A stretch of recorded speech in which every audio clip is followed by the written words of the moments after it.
खाएंगे। Diesel petrol का खर्च कम करें, खाने में तेल का इस्तेमाल कम करें, सोना कम खरीदें, यानी ईंधन बचाएं, विदेशी मुद्रा बचाएं। बचत अभियान इसे बना लें आप। 24 घंटे के भीतर प्रधानमंत्री मोदी ने देशवासियों से 2 बार यह आह्वान कर यह साफ कर दिया है कि पश्चिमी एशिया में जारी युद्ध से उपजा संकट और देश की देहरी पर भी दस्तक दे चुका है और इस मुश्किल घड़ी में जनता को भी सरकार का साथ देना चाहिए। लेकिन विपक्ष ने प्रधानमंत्री मोदी की इस अपील को कोरा उपदेश और सरकार की नाकामी करार दिया है। राहुल गांधी ने दावा किया कि देश चलाना प्रधानमंत्री मोदी के बस की बात नहीं है। साथियों, भारत के पास बड़े बड़े तेल के कुएं नहीं है। हमें अपनी जरूरत का पेट्रोल, डीजल, गैस, ये सब बहुत बड़ी मात्रा में दुनिया के दूसरे देशों से, बाहर से मंगाना पड़ता है। युद्ध की वजह से पूरी दुनिया में पेट्रोल, डीजल, गैस और फर्टिलाइजर के दाम बहुत अधिक बढ़ चुके हैं, आसमान को भी पार कर गए हैं। भारत के पास पेट्रोल डीजल का भंडार नहीं है, ये बात 100% सही। भारत दूसरे देशों से इसका आयात करता है, ये बात भी बिल्कुल सही। और दुनिया में इसकी कीमतें आसमान छू रही, इसमें भी कोई शक नहीं है। लेकिन 2 महीने तक चले चुनावी शोर में ये बात क्यों नहीं आई और सरकार ने ये बात क्यों छुपाई? क्या चौखट पर खड़ी हो चुकी है महंगाई? भारत सरकार इस युद्ध के पिछले 2 महीनों से देशवासियों को इस संकट से बचाने के लिए लगातार प्रयास कर रही है। नागरिकों पर बोझ न पड़े, इसके लिए सरकार सारा बोझ सरकार खुद अपने कंधे पर उठा रही है। लेकिन साथियों, जब सप्लाई चेन पर संकट लगातार बना रहे तो हम कितने भी उपाय कर लें, मुश्किलें बढ़ती ही जाती है। 5 राज्यों के चुनाव अभियान खत्म होते ही पीएम मोदी ने साफ कर दिया कि चुनावी शोर में जिसका कोई जिक्र नहीं था, अब वही फिक्र पब्लिक को परेशान करने वाली। ईरान पर अमेरिका और इजराइल के हमले के बाद 2 महीने तक सरकार ने जो बोझ अपने कंधे पर उठा रखा था, वो बोझ अब जनता के कंधों पर आने वाला है। महंगाई डायन फिर से पब्लिक को सताने वाली। ऐसे में अब जनता को ही संयम बरतना होगा, ईंधन का उपयोग कम करना होगा। साथियों, हमें पेट्रोल डीजल का उपयोग कम करना होगा। शहरों में जहां मेट्रो है, वहां हम तय करें कि हम मेट्रो का ही उपयोग करेंगे, ज्यादा से ज्यादा मेट्रो में ही जाएंगे। अगर कार में ही जाना जरूरी है तो फिर कार पूल करने का प्रयास करें। चुनाव खत्म होते ही सरकार को विदेशी मुद्रा बचाने की भी सुध आई। पीएम मोदी ने लोगों से सोने की खरीद कम करने की अपील की, तो साथ ही खाने के तेल में कटौती को भी देशभक्ति बता दिया। साल भर तक घर में कोई भी फंक्शन हो, कोई भी कार्यक्रम हो, हम सोने के गहने नहीं खरीदेंगे, सोना नहीं खरीदेंगे। विदेशी मुद्रा बचाने के लिए हमारी देशभक्ति हमें चुनौती दे रही है। हर परिवार अगर खाने के तेल में, खाने का तेल का जो उपयोग करता है, अगर वो कुछ कमी करे, मैंने बार बार कहा है 10% कम करो। अगर हम तेल खाना कम करें ना, तो भी वो देशभक्ति का बहुत बड़ा काम है। लेकिन नेता विपक्ष राहुल गांधी को पीएम मोदी का यह भाषण रास नहीं आया। राहुल ने इसे पीएम मोदी का कोरा उपदेश बताया, सरकार की नाकामी का सबूत भी बता दिया। एक्स पर राहुल गांधी ने लिखा, मोदी जी ने कल जनता से त्याग मांगे, सोना मत खरीदो, विदेश मत जाओ, पेट्रोल कम जलाओ, खाद और खाने का तेल कम करो, मेट्रो में चलो, घर से काम करो। ये उपदेश नहीं, ये नाकामी के सबूत हैं। 12 साल में देश को इस मुकाम पर ला दिया है कि जनता को बताना पड़ रहा है क्या खरीदें क्या ना खरीदें, कहां जाएं कहां ना जाएं। हर बार जिम्मेदारी जनता पर डाल देते हैं ताकि खुद जवाबदेही से बच निकले। देश चलाना अब कॉम्प्रोमाइज्ड प्रधानमंत्री के बस की बात नहीं। कांग्रेस अध्यक्ष मल्लिकार्जुन खड़गे ने भी ईंधन, खाद्य तेल और सोने की खरीद में कटौती की पीएम मोदी की अपील पर प्रश्न चिन्ह लगाया, इस दलील के साथ कि जब विपक्ष इन खतरों को लेकर सरकार को आगाह कर रहा था तब तो प्रधानमंत्री रैलियों और रोड शो में मशगूल थे। विपक्ष पर पैनिक फैलाने का इल्जाम जड़ रहे थे और जैसे ही चुनाव खत्म हुआ, सरकार ने सारा ठीकरा जनता के सिर फोड़ दिया। एक्स पर खड़गे ने लिखा,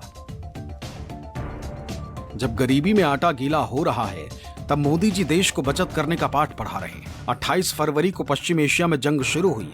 कांग्रेस पार्टी ने हर पहलू को हाईलाइट किया। अर्थव्यवस्था की बर्बादी, रुपयों का लगातार गिरना, पेट्रोल डीजल एलपीजी के दाम और किल्लत, किसानों के लिए उर्वरक की कमी, खाद्य सुरक्षा पर मंडराता खतरा, दवाइयों के दाम, छोटे उद्योगों का संकट और बहुत कुछ। पर प्रधानमंत्री जी क्यों चुनावी प्रचार में मशगूल थे? क्यों रोड शो कर रहे थे? क्यों कह रहे थे कि स्थिति काबू में है, सब चंगा सी? अब जब चुनाव खत्म है तो देश को उपदेश दिया जा रहा है, ये मत करिए, वो मत खरीदिए, इसकी बचत कीजिए, वर्क फ्रॉम होम कीजिए। अपने 12 वर्षों की नाकामी का ठीकरा देश की जनता पर मत फोड़िए मोदी जी। गोस्वामी तुलसीदास जी ने सही कहा है, पर उपदेश कुशल बहुतेरे। कांग्रेस ने आरोप लगाया कि पीएम मोदी ने चुनाव के कारण समय रहते कदम नहीं उठाया और चुनाव खत्म होते ही सारी जिम्मेदारी जनता पर थोप दी, अपनी जिम्मेदारी से पल्ला झाड़ लिया। एक्स पर कांग्रेस ने लिखा, नरेंद्र मोदी ने एक बार फिर अपनी जिम्मेदारी से पल्ला झाड़ लिया है। देश आर्थिक संकट से गुजर रहा है, वही आने वाला वक्त और कठिन होगा। चुनाव की वजह से मोदी ने समय रहते कदम नहीं उठाए, अब चुनाव बाद सारी जिम्मेदारी जनता पर थोप कर खुद मजे कर रहे हैं। पेट्रोल डीजल मत खरीदो, सोना मत खरीदो, खाद का इस्तेमाल कम करो, खाने वाले तेल का इस्तेमाल कम करो। सारा बोझ जनता उठाए, ये बस प्रचार मंत्री बने यहां वहां घूमते रहे। नेता विपक्ष श्री राहुल गांधी ने पहले ही इसकी चेतावनी दी थी, लेकिन मोदी ने इसके बाद भी तैयारी नहीं की। जब बांग्लादेश, श्रीलंका और मालदीव जैसे देश तैयारियों में जुटे थे, तब हमारे राजा बाबू चुनाव खेल रहे थे। यह आपदा मोदी जनित है, जैसे कोविड के वक्त ये सुस्त पड़े रहे, इस बार भी इन्होंने वही काम किया है। अब मोदी की इस लापरवाही का खामियाजा देश और जनता को उठाना होगा। हालांकि राहुल गांधी और कांग्रेस के तमाम आलोचनाओं से परे पीएम मोदी ने गुजरात से भी वही बात दोहरा दी।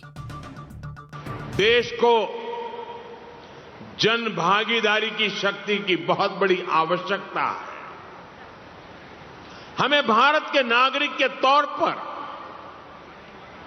अपने कर्तव्य को प्राथमिकता देनी होगी। इससे पहले के दशकों में भी जब जब देश युद्ध या किसी और अन्य बड़े संकट से गुजरा है, सरकार की अपील और उस अपील पर हर नागरिक ने ऐसे ही अपना दायित्व निभाया है। आज भी जरूरत है कि हम सब मिलकर अपना दायित्व निभाएं,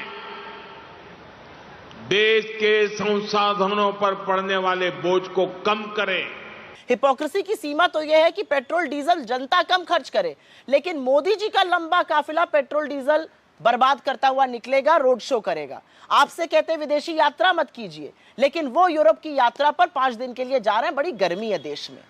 12 साल बाद आज देश को इस मुहाने पर ले आए हैं कि ये नसीहत देनी पड़ रही कि क्या खाइए क्या मत खाइए, क्या कीजिए क्या मत कीजिए, कहां जाइए क्या खरीदिए क्या मत खरीदिए। मोदी जी, आप तो देखिए ऐसे अच्छे दिन ले आए हैं जिसने देश को बर्बाद कर दिया है, और आपका क्या, आप तो झोला उठाकर चल देंगे, लेकिन देश को बर्बाद करने में आपने कोई कसर नहीं छोड़ी है। और एक असलियत यह भी है कि आप सब ऐसा इसलिए कर रहे हैं क्योंकि आप एक कॉम्प्रोमाइज प्रधानमंत्री, आपको ब्लैकमेल किया जा रहा है, आप देश की एनर्जी सिक्योरिटी सुनिश्चित ही नहीं कर पाए। लेकिन पीएम मोदी पर सीधे हमले ने बीजेपी की पूरी पलटन को बेचैन कर दिया और पार्टी का पूरा अमला राहुल गांधी को पानी पी पी कर कोसने लगा। राहुल गांधी भारत की पॉलिटिक्स के सबसे रिजेक्टेड माल है, rejected by all, rejected always, rejected in every state. तो मुझे ऐसा लगता है कि ये जो लोगों ने रिजेक्ट किया हुआ माल है, डेमोक्रेसी में जिसको लोग एक्सेप्ट करते हैं वही महत्वपूर्ण होता है। तो ये जो रिजेक्टेड और डिजेक्टेड इस प्रकार के राहुल गांधी है, इनको आप महत्व देते हैं, हम इनको महत्व देते नहीं है। देश मोदी जी के साथ खड़ा है, देश मोदी जी के पीछे खड़ा है, देश बार बार मोदी जी को आशीर्वाद देता है। सारा भार क्राइसिस आने जा रहा है और सारा भार इस देश की जनता। आप क्या करेंगे? आप क्या कर रहे हैं? आपके उद्योगपति दोस्त क्या कर रहे हैं? आपके जो पूरी दुनिया में रिश्ते थे, जिसका ढिंढोरा पीट करके आप वोट मांगते थे, विश्व गुरु बनने की बात करते थे, उसका क्या हुआ? राहुल जी ने बिल्कुल ठीक कहा है कि ये सरकार पूरी तरह से विफल सरकार है, इसके हाथ में कुछ नहीं है। जब कोरोना आया तो आपने कहा कि ताली थाली बजा लो। आज जब एक क्राइसिस आ रही है, जब राहुल जी ने बता दिया था कि क्राइसिस आने जा रही है, तो क्राइसिस मैनेजमेंट के लिए आपके पास कोई ऑप्शन नहीं है, आपके पास सिर्फ भाषण है। आप खुद तो रोड शो करेंगे गाड़ियों में बैठ करके, आप 8,500 करोड़ के जहाज में घूमेंगे और जनता से कहेंगे कि पेट्रोल और डीजल बचाओ। जनता से आप कहेंगे कि नहीं आप हवाई जहाज की यात्राएं कम करो, विदेश मत जाओ। आपका जब मन करेगा आप विदेश निकल जाएंगे। तो दरअसल आप पूरा भार जो है वो देश की जनता पे डाल देते हैं और खुद बच जाते हैं। किसी ने राहुल गांधी को रिजेक्टेड कहा तो किसी ने उन्हें अज्ञानी बता दिया, लेकिन कांग्रेस ने सवाल दागा कि प्रधानमंत्री तो नरेंद्र मोदी हैं, ऐसे में उन्हें तो सब कुछ जानना चाहिए था, समय रहते फैसला लेना चाहिए था। क्या ये काम भी राहुल गांधी को करना था? राहुल गांधी जी को देश का इतिहास मालूम नहीं है। प्रधानमंत्री जी ने देश से अपील की है और ये अपील जब जब भारत में संकट आया है राहुल जी, तब तब भारत इसका मुकाबला किया है। क्या पंडित नेहरू फेल्योर प्रधानमंत्री थे राहुल जी? आप बताएं। 62 के चाइना युद्ध के समय हमारे पास सोने की कमी थी और उन्होंने आह्वान किया था, देश से आह्वान किया गया था, मां बहनों ने, हमारी बेटियों ने, शादीशुदा बेटियों ने मंगलसूत्र तक दान दिया था। क्या संकट चुनाव समाप्त होने के बाद ही आया? क्योंकि ये मिडिल ईस्ट में जो युद्ध की स्थिति बनी और तब से ये संकट का है और ये मोदी जी द्वारा प्रायोजित ये समस्या है। इजराइल से दोस्ती करके आपको क्या मिला मोदी जी, ये बताइए आप। अमेरिका से दोस्ती करने से आपको क्या फायदा मिला, जबकि आपके परंपरागत मित्र हैं रूस और ईरान, इसको आपने छोड़ा क्यों? बीजेपी ने कांग्रेस पर द्वेष फैलाने का भी आरोप लगाया, लेकिन कांग्रेस ने सवाल दागा कि जनता पर पाबंदियां थोपने की वकालत कैसे की जा सकती है, वो भी तब जब सत्ताधारियों के सुख चैन में कोई कमी नहीं है। इस वैश्विक संकट के समय में विपक्ष को अपनी विद्वेषपूर्ण राजनीति से बाज आना चाहिए। प्रधानमंत्री जी ने जो कुछ कहा है वो सरकार का कर्तव्य है।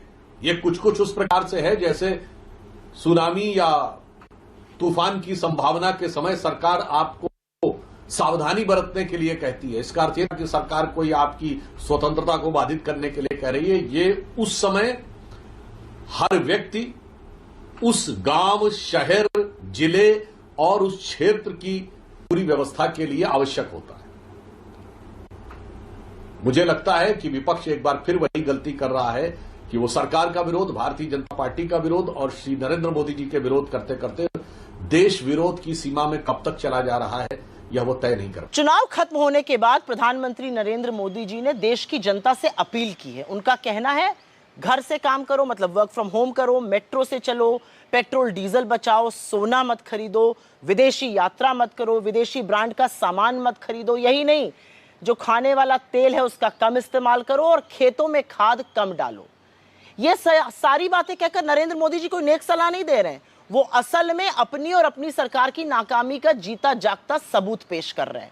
वो ना देश की एनर्जी सिक्योरिटी सुनिश्चित कर पाए, ना रुपया बचा पाए, ईंधन की किल्लत से लोग जूझ रहे हैं। चुनाव खत्म होने पर उनको वो सच स्वीकारना पड़ रहा है जिसके बारे में राहुल गांधी जी ने आगाह किया था। उन्होंने कहा था मार्च के महीने में कि बहुत तकलीफ आने वाली है, ईंधन की कमी होने वाली है, लेकिन मोदी जी ने किसी की नहीं सुनी। दरअसल हैदराबाद में पीएम मोदी के संबोधन के साथ ही बीजेपी नेताओं ने इसका प्रचार प्रसार तेज कर दिया था और पेट्रोलियम मंत्रालय ने भी पीएम मोदी की अपील को ही दोहरा दिया। लेकिन कांग्रेस ने सवाल दागा कि आखिर ये कौन सी क्रोनोलॉजी है।